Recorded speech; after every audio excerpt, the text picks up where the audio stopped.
Halo semua, kembali lagi di channel Naik Level. Pada video kali ini saya ingin update analisa saham ADMR ya atau Adaro Minerals Indonesia. Ini anak usaha dari Adaro. Ya, ini sudah rilis laporan kuartal 1 2023 tanggal 2 Mei. Dan hari ini tanggal 30 Mei ya, pagi. Jadi ini harga terakhir kemarin tanggal 29 harganya 770 atau naik 5 poin. Saya rilis video ADMR ini sebelumnya tanggal 11 Maret ya. Dan ini saya update lagi untuk kinerja harga sahamnya. Kalau kita lihat masih turun terus ya 1 tahun terakhir, eh, turun terus. Jadi kalau teman-teman belinya 1 tahun terakhir, mestinya masih floating minus ya, kecuali kalau teman-teman belinya pada saat IPO ya di harga 100 ya. Untuk tahun ini sendiri aja sudah turun 54,57%. Harga tertinggi setahun terakhir 2.500 ya, cukup fantastis. Terendahnya ini 740 ya, baru kemarin 740 menyentuh all time low-nya selama setahun terakhir, dan ini naik 770 sedikit teman-teman ya. Oke, seperti biasa nanti kita akan membahas ADMR ini dari 4 analisa. Yang pertama dari fundamentalnya, kita akan bahas gambaran umum perusahaan dan kinerjanya secara umum. Kemudian seasonality, biasanya di bulan-bulan apa saja saham ini naik atau turun. Kemudian dari bandarmologi kita akan cek perpindahan sahamnya setahun terakhir dan di bulan Mei ini. Dan terakhir kita akan bahas technical, kita akan review analisa technical tanggal 11 Maret dan kira-kira ke depannya akan kemana lagi arah harga sahamnya. Oke, karena ini perusahaan batu bara seperti biasa saya akan update ya, batu bara.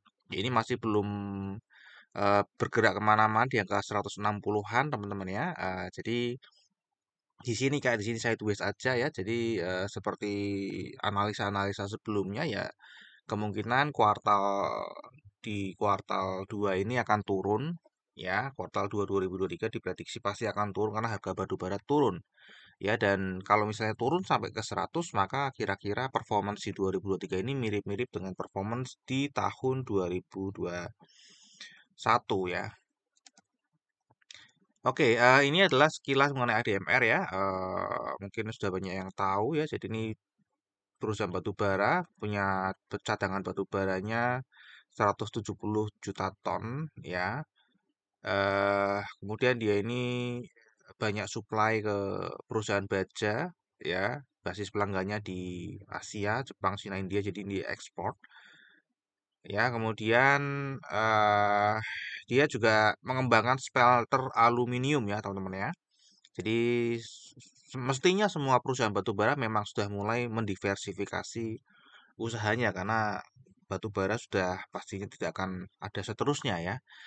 Ini sudah mulai mengembangkan aluminium untuk mendukung material kendaraan listrik. Oke, ini kinerjanya secara umum teman-teman ya untuk kuartal 1, kuartal satuan masih naik ya untuk pendapatannya meskipun tadi harganya sudah turun ya, tapi kuartal 1 masih naik dan bahkan laba kotornya pun masih naik ya. Ini laba usaha masih naik dan laba bersihnya masih naik tipis ya, di mana perusahaan batu bara lain kebanyakan kuartal 1 pendapatannya masih naik namun labanya sudah turun daripada kuartal 1 2022. Namun ini masih naik. Untuk prosentase pendapatannya sendiri, nah ini teman-teman ya, beban pokok penjualannya sudah naik ya. Jadi artinya memang harganya sudah lebih rendah dibanding harga penjualan batu baranya lebih rendah ya dibanding kuartal 1 tahun sebelumnya. Namun karena tadi pendapatannya naik, jadi labanya masih naik teman-teman ya. Ya, jadi secara prosentase memang turun, namun secara nominal dia masih naik. Ya, ini masih tinggi sih teman-teman ya, laba bersihnya dibandingkan pendapatan. Nah, ini secara angkanya ya. Untuk pendapatannya sendiri masih naik 36,4% ya. Laba kotornya naik 17,2%. Ya, ini karena memang kenaikan pendapatannya cukup tinggi ya, 36,4%, sehingga tadi secara prosentase terhadap pendapatan turun, namun secara nominal ini masih naik, masih growth. Ya, laba usahanya juga masih growth tipis 5,2% dan laba bersihnya growth 5,2%. Untuk valuasinya ini masih di 3,39 dan PER-nya di 6,20 ya, kalau dibandingkan dengan perusahaan batubara lain tentu saja ini masih mahal ya. Apalagi induknya sudah di bawah 1 ya PBV-nya ya. eh ini karena masih baru setahun ya, baru 2 tahun, jadi ini masih datanya masih setahun aja. Kalau dibandingkan dengan tutup tahun 2022, ini valuasinya masih lebih rendah ya. ROE-nya ini masih tinggi 56,55, earning yield-nya 16, jadi masih harganya wajar ya, masih sama dengan video yang sebelumnya. Untuk dividen sayangnya ya 2022 tidak membagikan dividen, 2003 sorry, laba di 2022 tidak dibagikan dalam bentuk dividen ya.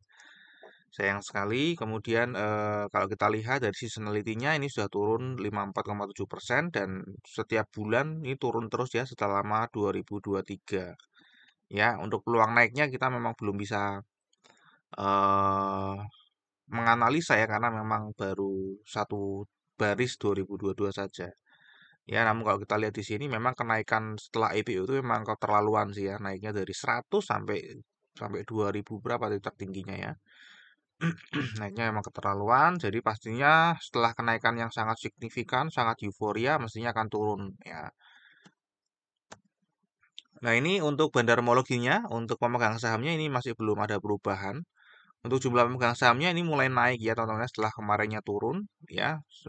Di video sebelumnya turun, sekarang mulai naik lagi. Jadi sejak Februari mulai optimis lagi nih investor retail lokal terhadap saham ini ya, karena mungkin harganya dikiranya sudah turun banyak, padahal kalau dari harga IPO-nya ini masih tinggi sekali ya. Untuk investor asing sendiri di sini partisipasinya sih tidak terlalu tinggi ya. Namun karena dia memberikan supply terus ya teman-teman, mensuplai terus di sini ya, sehingga harganya mungkin bisa aja turun dari sini ya. Meskipun partisipasinya nggak tinggi. Kalau kita lihat di bulan Mei ini dia sudah mulai membeli ya, investor asing, namun masih kecil sekali ya pembeliannya. Nah, ini adalah perpindahan sahamnya selama setahun terakhir. Ini 40,8 miliar ini termasuk dari Adaro, Pak, ada dua, Adaro Energy, Adaro Mining sama PT Alam Triabadi ya. Jadi saya coba take out aja ya supaya bisa kita melihat di publik ini floatingnya seperti apa ya. Nah, kalau kita lihat ya, kita take out ya teman-teman ya. Di publik ini kalau kita lihat, eh, investor asing memang sedang agresif sekali membuang barangnya ya, dari kepemilikan 35,24%, sekarang tinggal 19,10%. Jadi dia sudah membuang 16,14% dari keseluruhan total saham di beredar di publik ya, dan ini berkelanjutan setiap bulan ya. Ini terbesar pertama yang sedang melepas sahamnya terus. Kemudian ada lembaga keuangan asing ya teman-teman ya. Lembaga keuangan asing ini juga ya dari 8,4% turun terus sampai 6,05% ya. Jelas mereka masih profit ya, karena ingat ya harga IPO-nya itu di harga 100. Jadi mereka masuk jual di harga saat ini pun masih profit tinggi ya, masih profit tinggi teman-teman ya. Ya, kalau mereka mau ngabisin barangnya, ya harganya mungkin bisa kembali sekitar di harga IPO-an ya teman-teman ya. Dan kalau kita lihat di sini reksadana ini saya juga heran ya, reksadana lokal ini ada yang beli malah teman. Ada yang beli, namun ini sudah mulai buang lagi di sini ya. Di sini dia mulai buang. Dan kalau kita lihat ini ya, nah ini adalah salah satu dana pensiun.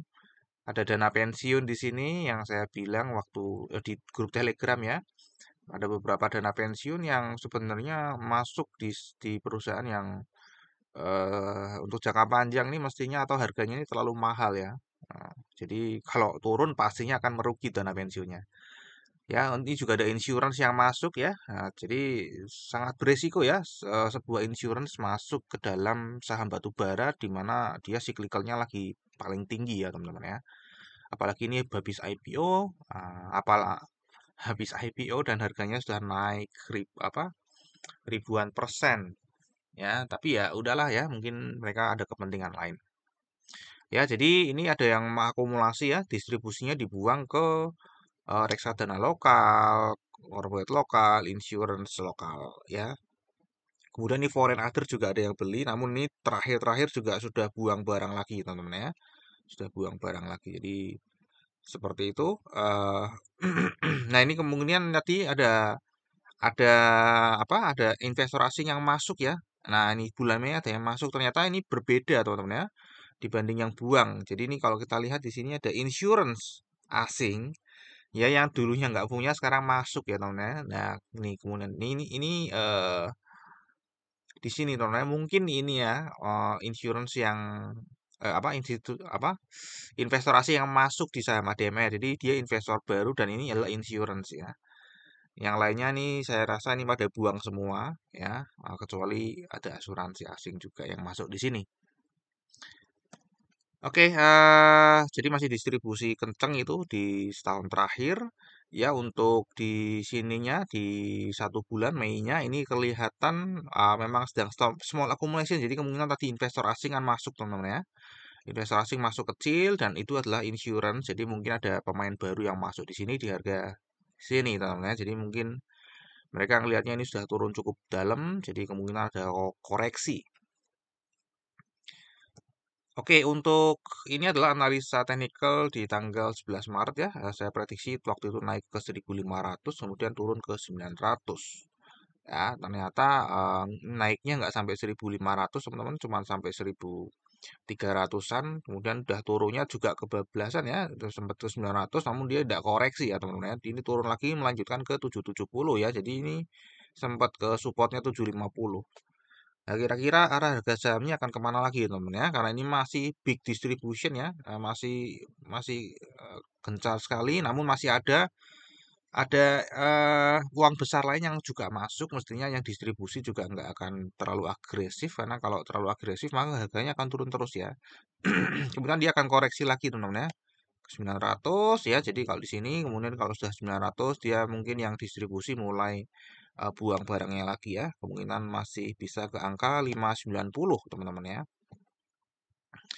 Ya karena baik dari sisi apa eh batu baranya sendiri yang turun ya, kemudian dari valuasinya ini masih mahal ya. Sorry, valuasinya ini bukan mahal ya, valuasinya wajar. Namun kalau dibandingkan dengan batu bara lainnya ini terbilang yang cukup tinggi ya, teman-teman ya, valuasinya. Oke, terakhir risamnya untuk fundamental tadi kinerja jangka panjangnya naik ya, cyclical. Kemudian kinerja jangka pendeknya ini masih naik, valuasi masih terbilang wajar. Namun kalau misalnya apa harga batu bara turun lagi dan eh, harga sahamnya turun lagi mungkin bisa murah, teman-teman ya, mungkin bisa murah. Ini belum pernah bagi dividen ya. Nah, karena tidak bagi dividen maka price to book value-nya mestinya akan naik ya. Itu sebenarnya positif ya. Kalau buat teman-teman kalau mau megang sahamnya jangka panjang ya, selama dia nggak membagikan dividen berarti nilai ekuitasnya akan naik terus selama dia profit ya, sehingga valuasinya akan semakin murah. Untuk seasonality datanya belum cukup untuk analisa. Untuk bandarmologi tadi April ke April masih ada distribusi yang secara masif ya oleh investor asing. Namun di Mei ini sudah ada satu investor asing yang mulai masuk ya, yaitu insurance. Ya, jadi harganya kemungkinan dia akan sideways sebentar atau mungkin akan mantul naik ya. Nanti kalau sudah naik lagi pasti yang punya barang yang mau buang pasti akan buang lagi. Ya, untuk teknikal ini lagi downtrend, teman-teman ya. Terakhir disclaimer ya, jadi analisa yang saya bagikan di YouTube ini adalah analisa saya pribadi yang tentu saja juga bisa salah. Jadi ini bukan ajakan jual atau beli sama DMR. Silahkan teman-teman wajib melakukan analisa sendiri sebelum membeli atau menjual saham ADMR. Sampai di sini dulu video analisa saham ADMR ya. Semoga bisa bermanfaat. Kita akan ketemu lagi di video yang berikutnya.